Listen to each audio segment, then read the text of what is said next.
Siyam na quotes tungkol sa pamumuhay ng masayang buhay.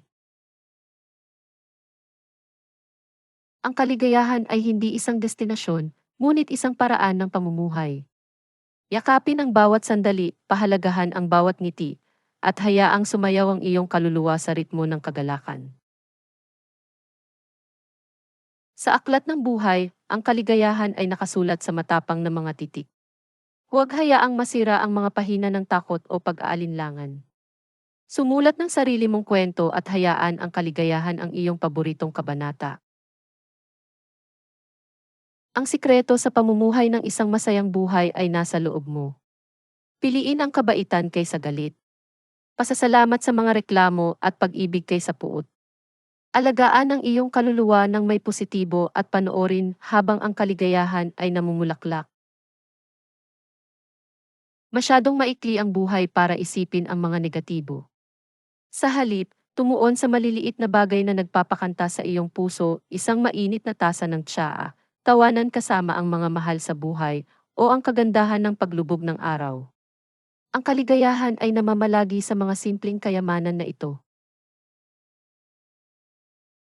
Hayaan ang kaligayahan ang iyong kompas sa paglalakbay na ito na tinatawag na buhay.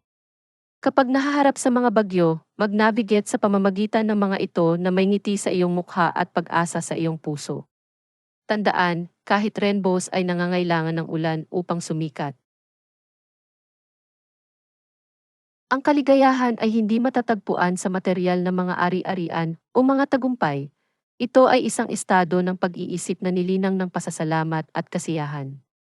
Bilangin ang iyong mga pagpapala, yakapin kung ano ang mayroon ka, at panoorin habang ang kaligayahan ay humahanap ng paraan sa iyo. Huwag hintayin na maging masaya ang bukas, ngayon ay isang regalong naghihintay na mabuksan. Ipagdiwang ang bawat paghinga mo, bawat hakbang na iyong gagawin, at bawat pangarap na iyong hinahabol, para ang kaligayahan ay umuunlad sa kasalukuyang sandali.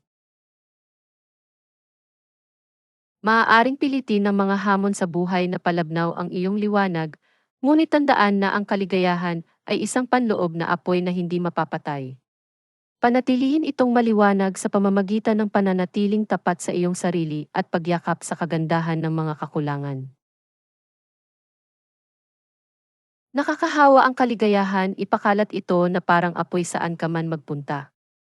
Maging dahilan ng pagngiti ng isang tao ngayon, tumulong, o simpleng pagbabahagi ng mabait na salita. Sa paggawa nito, mag-aapoy ka ng kislap ng kagalakan sa iyong sarili.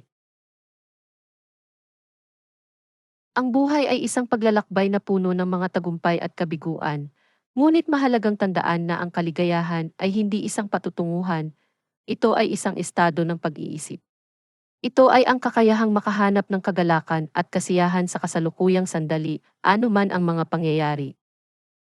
Kapag naharap sa mga hamon ng buhay, maaaring nakatutukso na hayaang lumabo ang iyong liwanag, ngunit may kapangyarihan kang panatilihing maliwanag ang iyong panloob na apoy. Ang pananatiling tapat sa iyong sarili ay susi sa pagpapanatili ng kaligayahan. Yakapin ang iyong mga quirks at imperfections dahil sila ang dahilan kung bakit ka natatangi. Sa halip na magsumikap para sa pagiging perpekto, tumuon sa pagtanggap sa sarili at pagmamahal sa sarili. Tandaan na ang tunay na kaligayahan ay nagmumula sa loob. At ang mga panlabas na kadahilanan ay hindi dapat tukuyin ang iyong pakiramdam ng kagalakan. Isa sa mga pinakamagandang bagay tungkol sa kaligayahan ay ang nakakahawa nitong kalikasan. Tulad ng mabilis na pagkalat ng isang napakalaking apoy, ang kaligayahan ay may kapangyarihang magbigay liwanag sa buhay ng mga nasa paligid mo. Gamitin ang bawat pagkakataon na ipalaganap ang pagiging positibo at kabaitan saan ka man magpunta. Ang isang simpleng ngiti, isang pagbibigay ng kamay, o isang mabait na salita ay maaaring gawing mas maliwanag ang araw ng isang tao at mag-alab ng kislap ng kagalakan sa iyong sarili. Kaya, habang nagpapatuloy ka sa iyong paglalakbay, tandaan na ang kaligayahan ay umuunlad sa kasalukuyang sandali. Alagaan ito sa pamamagitan ng pananatiling tapat sa iyong sarili, pagtanggap sa mga di kasakdalan at pagpapalaganap ng kagalakan sa iba.